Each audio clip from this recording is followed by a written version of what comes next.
Now, as we discussed in the very last class, that we have been connected to the digital world for quite some time, and in fact, it has become a part and parcel of our all our lives. It has become indispensable.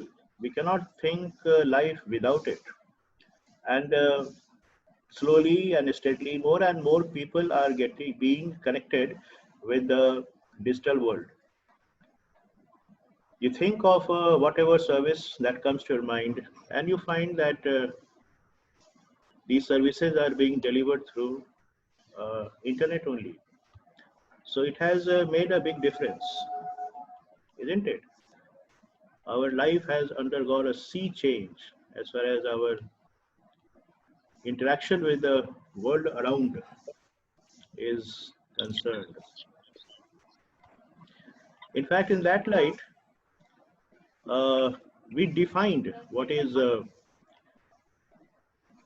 cybercrime, because there is all possibility of the misuse of computers and internet.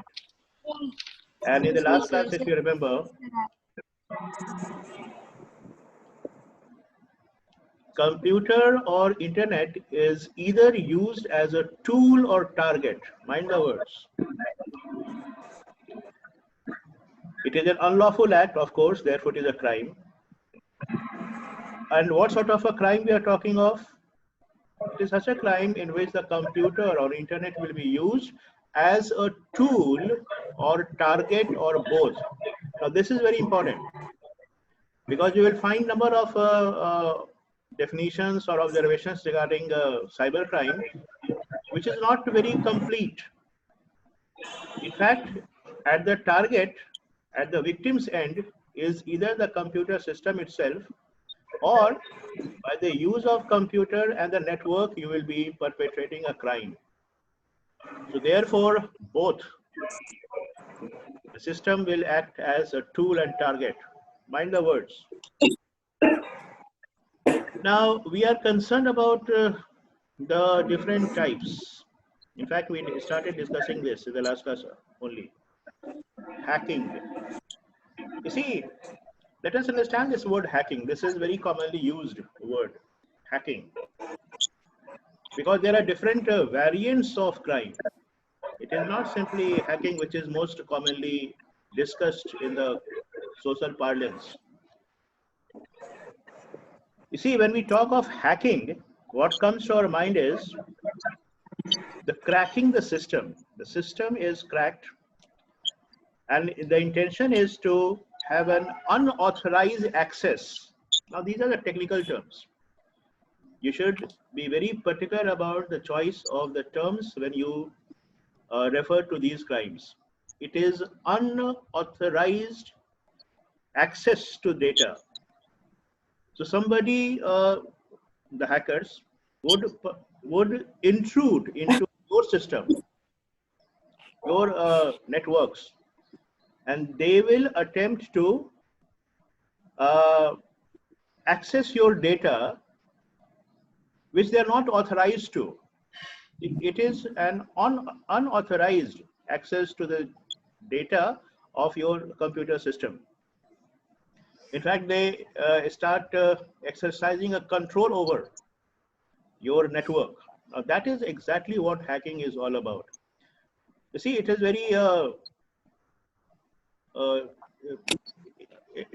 it simply reflects your helplessness. Somebody else is calling the shots. Somebody else is controlling your computer system.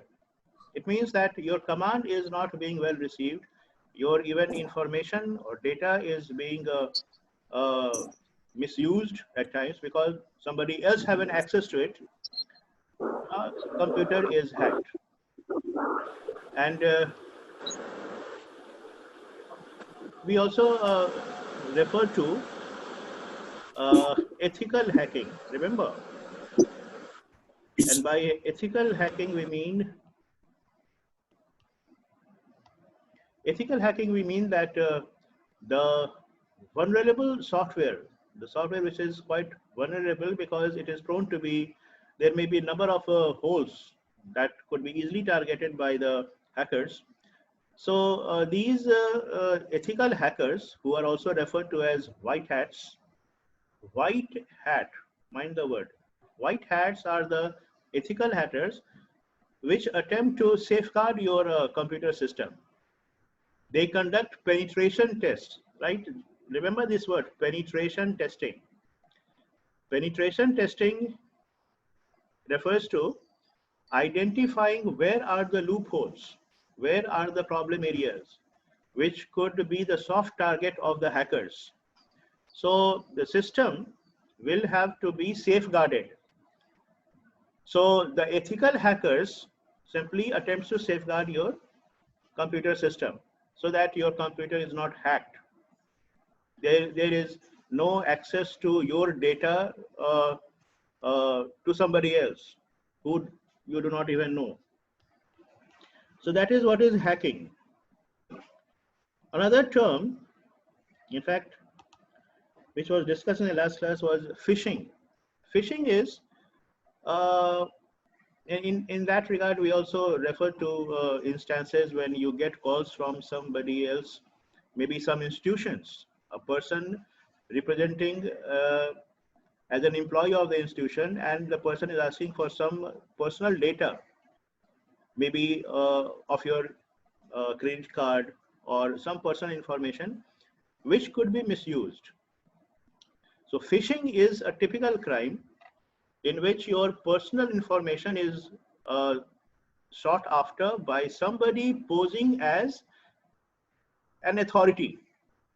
Like they will be calling you from a bank and they will be introducing themselves, and then they will be asking for certain information.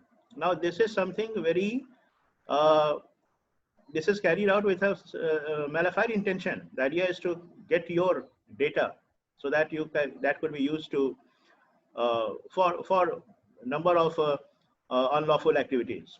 So phishing is a cyber crime, obviously, in which the targets is targeted by email, telephone, or text message by somebody posing as a legitimate institution. Mind the words. They will pose as if they are the real ones, and they will lure individuals. They will offer you some maybe inducements or whatever, or they may be even threatening you that your card will be discarded, it will freeze, it will not work if you do not provide those details. So they maneuver these gullible customers, and they get the information from them by hook or crook. So they do so just to get an access to some very sensitive data, which should not be. Like suppose somebody is asking to you to give the OTP. Getting it? So these sort of information which are not to be shared to anybody else, your CVV number, your PIN card number, expiry, the dates, it is not to be disclosed to anybody. Still they are asking for it, and they pose themselves as if they are the authority. So such type of an access to data is called phishing. It is like just like catching fishes. Therefore, the word phishing is there. Phishing, identifiable information, banking, credit card, passwords, even somebody asking for passwords. Maybe at times very fake apps would appear in which they will allure you. You will be getting 90% of whatever, and they ask you for the password. And you are so tempted that you pass on the password and you lose amount of monies. Now, when they use the voicemail, when they make you telephonic calls, this phishing is called vishing, V-I-S-H-I-N-G, V-I, when the voice is used to perpetrate such access to personal data. And the idea is to use your personal data to get access to your personal data, maybe passwords, maybe credit card numbers, or any detail, and definitely that information is going to offer certain benefits to uh, the criminals. So the phishing is the word that was to be considered. The third is cyber stalking. Now that is a very important one. And all these crimes are being perpetrated day in and day out. Now, what is meant by stalking? Stalking is literally when you follow somebody, you watch, you approach stealthily. You follow somebody very secretly, but the person has an idea that the person is being followed, right? So you have an idea that you are under uh, some preening eyes, somebody is watching you from a distance, and that is with an intent to harass you. Now that leads to harassment. Like when you stalk on the internet, electronic stalking. Now what that could be? You see, in normal life, people stalk. They follow people. When you go out of home, somebody is following you day in and day out, and the person might be very harassed, doesn't feel at ease going out. Likewise, in cyber world, there is a concept of e-stalking, electronic stalking, and cyber stalking therefore refers to implanting false stories, defamation, slander, libel, whatever. The difference between slander and libel is that slander is any act of defamation by any means. And libel is when you publish stories. Publication is the catchword. Publication makes a difference between slander and libel. You may post certain, you may share some information by any other mean. It may be slander. So libel is a part of slander, of course, but the precondition of libel is the malicious publication regarding the defamation of somebody will be carried out. So it is a malicious publication of certain stories against a person. When you give comment, when you try to follow somebody on Twitter and carry on with the hate mails, so that may happen. This typically happens with the celebrities normally, but everybody is prone to stalking, no doubt about it. So mind the third crime, stalking, cyber stalking. The next is electronic mail bombing, e-bombing. You see, what is this concept? Any idea, anybody? And this is purposely done. And the very idea, this email bombing is related to the fifth one. The two go together. Denial of service attack. Denial of service and email bombing, they are very interrelated. In fact, they are the two sides of the same coin. Now, email bombing, they will send you so many number of mails and obviously spams that it will lead to the crash of the network. Your server will be crashed. The idea is to create troubles for you. They're not there to hack any data. They're not concerned about getting access to your personal information, even not stalking. The idea is to create troubles that you fail to access the network. And that could be made possible by crashing the server. The server is down. And why the servers would get down? Because there is a bombardment of emails. You see the picture that tells it all. So many mails will be bombarded that your server will be slow or it will crash. So sending a large number of mails over the network in order to crash the server. And remember the last class we discussed that India is the #1 country in sending spams. This junk mail is circulated in India more as compared to any other country. And therefore, if the number is beyond manageable limits, the server is going to crash. and the system will either go slow or it would come to a standstill. So this is purposely done so that the service provider or the customer or the users rather would face problems while dealing with the net. So that is called, and therefore, in other words, this is also referred to as denial of service.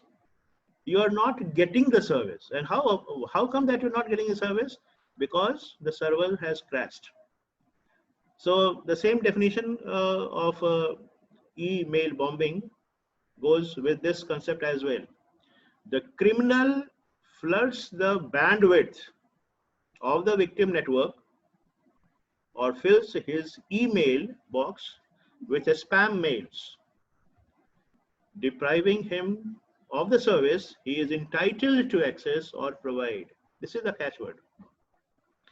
Remember this definition. This is a very comprehensive and elaborative one. It tells you everything. A criminal flood of bandwidth. The criminal floods the bandwidth. There will be an over traffic of the emails, and as a result of which the spam mail, the system will undergo a crash. The server will crash, and as a result of which the service provider would not be able to carry out the service. They will be deprived of. So this this denial of service attacks refers to depriving the service provider of services which they are entitled to provide or access. So this was a email attack. Email bombing and denial of service, both are literally the same. Remember, you see, different crimes have got different features. So many different type of crimes are being committed, and we are not very well versed with it. We only figure out that hacking is the only word. Hacking is a very generic word. It could be used in any context, but there are different shades to computer hacking.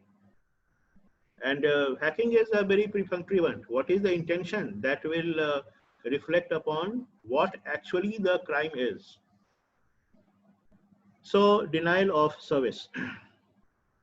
Then there is a case of the fifth one. Remember, the fifth one is piracy. Software piracy. The theft of software through the illegal copying. You see, you copy the genuine programs, or the counterfeiting and distributing of products intended to pass for the original. So the idea is to counterfeit an original software and pass on at a lesser price or with a certain profit motive. You enter into Piracy Act. Also, in fact, there are acts in the ITA, Information Technology Amendment Acts. You will find Information Technology Act 2000. There are a number of provisions which are made in order to safeguard user of the computer networks against the cybercrime. We will be discussing it in a separate discussion, but this is a very common part of it. You see, earlier, in fact, even the films that are produced are pirated before they are released in the theater. It is released. The video is available in the gray market, and that perpetrates a huge financial loss, isn't it? So the patent rights are violated like anything. So what is the way out? How are we going to deal with it? And the typical feature is when softwares are pirated. In a very recent case, there was a tussle between Apple and Samsung, in which it was alleged that Samsung had pirated some of the softwares of Apple computers, and which was proved to be correct, and they had to pay a penalty. Now that the laws, the laws governing the illegal acts are becoming more and more stringent, there is not much possibility that you can escape from the misdeed of yours. Things are falling in line. It is now taking shape, because earlier there was a huge there were so many cases of perpetration of piracy, but now it is being uh, controlled to a greater extent. Although there are loopholes in the act, we will be discussing that. Still, uh, there are laws which are intended to safeguard the Piracy Act. So software piracy, the software is pirated because of the crime. The next is virus dissemination. Now this is again very commonly used practice. They say that don't open up any mail, don't open spams. Why at all? Because with the mail you are attached certain files which is actually virus. Now what is a virus? Virus is a program that is going to corrupt the entire system of yours. So when you open the file, the the program will the program will disseminate. So whatever site that you visit, your entire system will undergo a crash. Because you see literally how we define this virus dissemination. And virus is nothing but a malicious program that is purposely created to damage your system. So sending a virus as an attachment via mails. So those who are connected to internet, they are more prone to the virus attack. And obviously you cannot go without connecting with mails. So you are more prone to be attacked with viruses. So this virus can be used to extract data from the system and jeopardize in some cases. So virus is essentially a malicious software that is attached with the different files that circulates in your computer system, and it will corrupt the entire system of yours, and it will also extract information. So it is not advisable to attend to any mail or any websites which you are not very assured of, because you are more prone to be attacked by different. One of the very common virus that was mentioned was Trojan horse, and although there are antivirus systems and which is used to safeguard, still your system is more prone to be attacked by virus. So software is more prone to be attacked. Virus dissemination, just to corrupt your system and create troubles for you. Just like e-bombing. This virus will simply corrupt your system, and you will not be able to do the work. But another aspect of it is also there, that it may also lead to the extraction of certain data of the system. So viruses are of different types. One virus could simply lead to the crash of the computer system, but some other viruses could also lead to the extraction of certain data that is of classified in nature. So virus. The next is child pornography. Now this is a certain abuse of your computer system in which innocent children are being targeted, and the idea is to seek a sexual favor from them. And these unsuspecting children fall an easy prey to the lust of the pedophiles because they could not read their intentions. They are very innocent. They are not. They are very unsuspecting, and they enter into their social network through fake identity. And by the use of the child access, they enter into the chat room of the various the children, and they get befriended with so many other children likewise. You see, the problem is these children are exposed to computer and system at a very early age, and they are not very mature enough to figure out what could be the repercussions, how they could be targeted. And as they come to know about, now that we are expected to know what could be the fallouts, how somebody could misuse you, how somebody could trap you, because the scopes are very rampant. You will find, we will discuss cybercrime and women, how women are being targeted as scapegoats, the morphing part. So we have to safeguard ourselves against the attack of these criminals. But children have a very unsuspecting mind. If you talk to them in a decent manner, in a polite manner, in a friendly manner,